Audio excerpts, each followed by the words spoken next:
Now that Lauma and Flins have been officially revealed in Nod Krai, here's the thing. From the footage that I've seen, Flins doesn't actually look all that interesting to me, which kind of hurts because he's an Electro character, and Electro characters typically are some of the most dynamic, most fun characters in the game. In my top 10 most fun video, 4 of the characters there are Electro, which is huge because there's 7 elements. So Flins, on the other hand, does have at least one sort of upside, which is that he pairs, of course, really well with Ineffa, and together they're both going to be doing quite a lot of damage. But the catch is that, at the end of the day, he's not that interesting to play, in my opinion, because he's got this huge aura farm of a burst, kind of like how Miko has an aura farm of a burst, but you actually have no reason to use it, kind of like how Varessa works.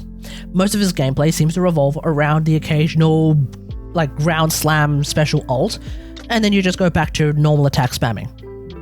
Cool. But here's the thing. If you already have Ineffa, you don't need Flins to enjoy Lunar Charged gameplay. And there's already another Electro DPS polearm on-fielder who exists in the game, who, dare I say, is a little bit more interesting to play than Flins, and his name, of course, is Senno. Flins at Home. Hello, everyone. Welcome back. Before we continue, don't forget to like, feel free to subscribe, ring that bell icon if you're interested in any future content and all that jazz. Let's go. Senno's main team is probably still going to be Quick Bloom, and yes, Ineffa can slot in there as well.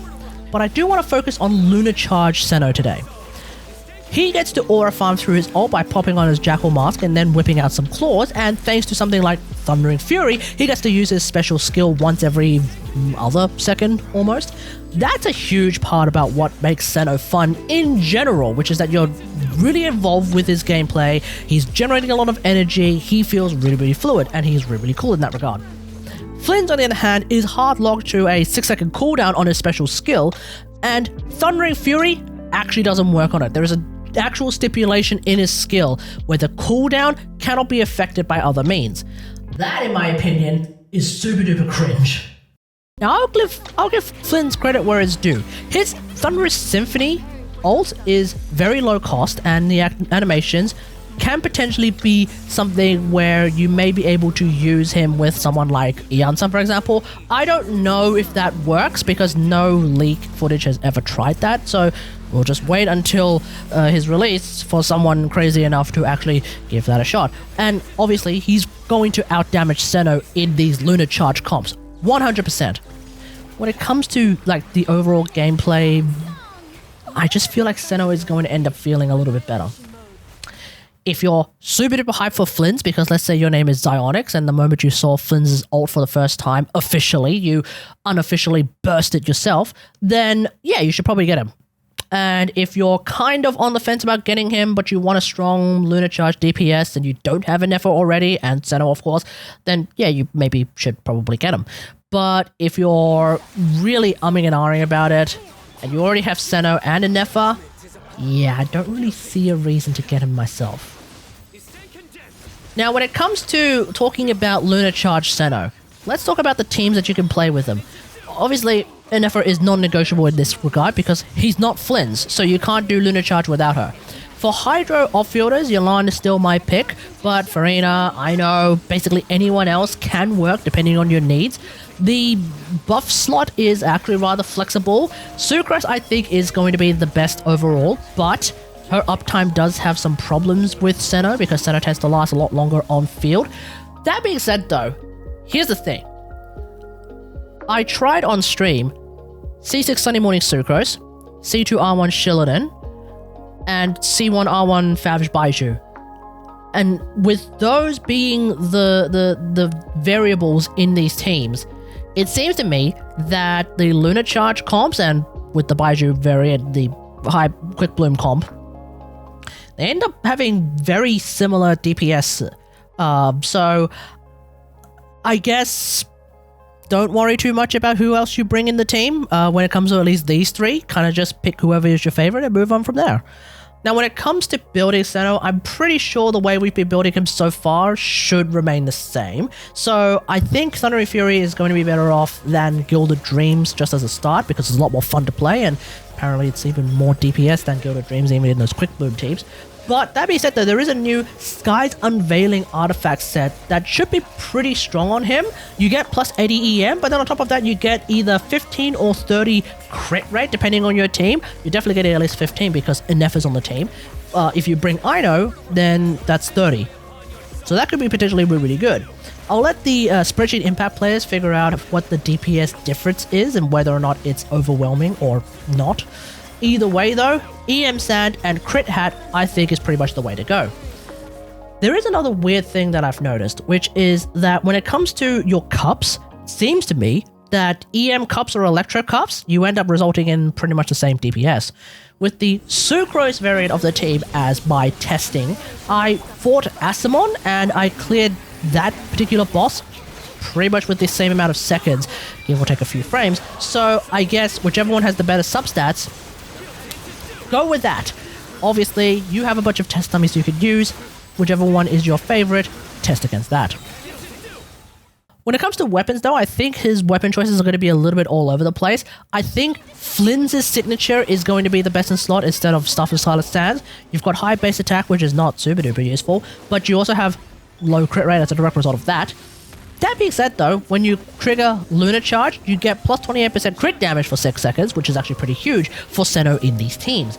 Now, I'm not 100% sure if Senno needs to be the one triggering a Lunar Charge or to get that buff, or if triggering Lunar Charge with the Thundercloud that already exists also counts. If it does, then obviously the crit damage buff is going to be trivial to achieve, which should be huge for someone like Senno. And you also get 12 energy for triggering Lunar Charge once every 14 seconds. This shouldn't be a huge deal if you're playing TF Senno though, because you tend to already have your energy more or less figured out anyway, so that should be easy mode. I guess for like the Spiral Abyss floors where you've accidentally used your ult beforehand, this should be pretty huge for that. The spreadsheet impactors can probably let me know if that turns out to be wrong and Staff of Silent Sands still ends up being better, but I kind of doubt that myself. In the meantime though, I'll be sticking with Battle of the Fjords because I'm still getting 240 EM at R5 thanks to all the team variations that I've tried having 3 different elements. Obviously Electro, then Hydro, and then of course for my 3rd element, could be Anemo, could be Geo, could be Dendro. There we go. I want to mention as well this Prospector's Shovel, not to be confused with Prospector's Drill, because apparently Hoyo has run out of names now. This is the new craftable weapon for Nod Krai. You get 24% Lunar Charge damage at R5 with another 24% if there's 2 Nod Krai characters, so that's 48% Lunar Charge damage if you're playing with Ino as well. Should be perfectly fine for the free-to-play players out there, so there you go. And since this is almost turning into a should you get Senno video, let's just briefly comment on his constellations. I suspect every one of his constellations to not be useful at all when it comes to Lunar Charge gameplay. C1 is increased attack speed, which will make him feel nicer, and I guess he will do more damage, just in general, but Lunar Charge doesn't actually care that much about elemental application speed for the most part, so I guess this is not really useful in that. C2 is damage percent, Lunar Charge doesn't care about damage percent, C3 and C5 are talent levels, cool. C4 at least works with Lunar Charge now and giving everyone a 15 energy increase. That's actually pretty nice. Although if you're worried about energy for the team, let me know and I might start looking into Lunar Charge Ride in Shogun as well. And C6 is just a bunch more hits and a bunch more personal DPS. Won't really affect Lunar Charge all that much. Obviously, higher con Sennos will be stronger, but I think the DPS increase for an Aggravate Quick Bloom team will be significantly higher than, of course, for a Lunar Charge team. So maybe the more cons you have, the more likely you want to play Baiju over the other supports that I've mentioned in this video. All of this to say, I think having Flins at home basically means I won't be going for Flins myself. I can already clear Cactus Man difficulty 5 in Stygian Onslaught with Senno, and of course also the current Spiral Abyss, so it doesn't seem like the extra damage that Ultimate is going to be giving over Senno is something I need either. So the bonus of not having to spend more Primo Gems is also going to feel a lot better for whoever comes next, of which the rumors are also kind of all over the place. So I'm just going to wait until the 5.1 beta so that we actually know who's coming next. Let me know what you think about all of this in the comments below. Will you be getting Flins despite the fact you have Senno already, or do you not have Senno and therefore you want to get Flins, or like what's your situation and how are you feeling about Flins? Let me know in the comments. Otherwise, hope you guys enjoyed. If you like this video, hit that like button, subscribe for more Genshin Ineffa action, and until next time, I will see you guys later. Thanks for watching. Bye.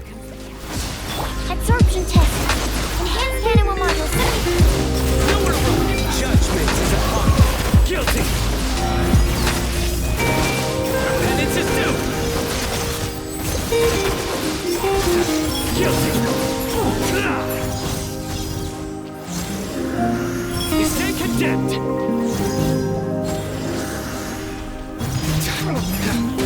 Surrender! Cleanup sequence initiated. Preparing for dust off. Quietly now. Gotcha. Game's up. Animal check 6308. Your sins weigh upon your soul. Guilty! Your penance is due! Guilty!